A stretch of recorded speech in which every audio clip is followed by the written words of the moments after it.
What about old Swampy Joe? Yeah, there he is. The weekend at Biden's tour continues, with the NATO summit helpfully coming to Washington, D.C. this year. Thank God for that, because that means there's none of those long plane flights for Joe that it takes 12 days to recover from. Lucky him.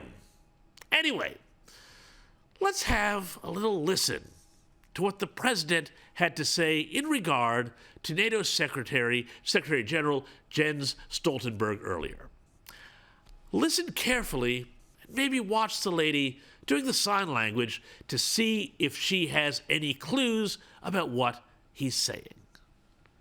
Secretary, you've guided this alliance through one of the most consequential periods in its history. I realize I've your wife. I personally ask you to extend your service. Forgive me. Sorry, what? Yeah, look, apparently he said that he was talking to his wife, but it sounded a little, well, different.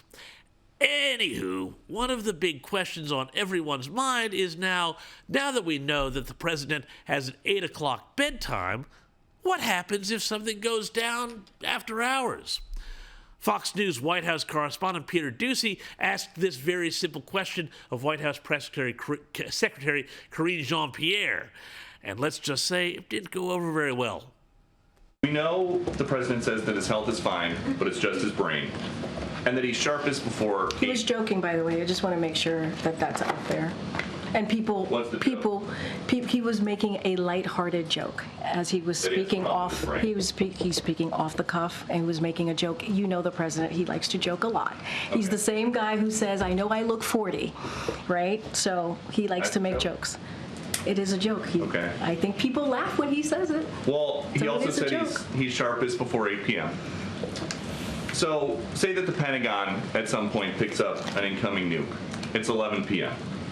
Who do you call? The First Lady? He has a team that lets him know of any news that is pertinent and important to the American people. He has someone, or that is decided, obviously, with his National Security Council on who gets to tell him that news. Boom. Well, we got a little more out of Junior White House flack John Kirby. He gets calls in the middle of the night all the time. And you know, a couple of G7s ago, Brett, you might remember, there was a missile that fell in Poland. There was a concern that it could have been a Russian missile. That call came in to him in the middle of the night. He called together the G7 in a snap meeting by 8 o'clock that morning.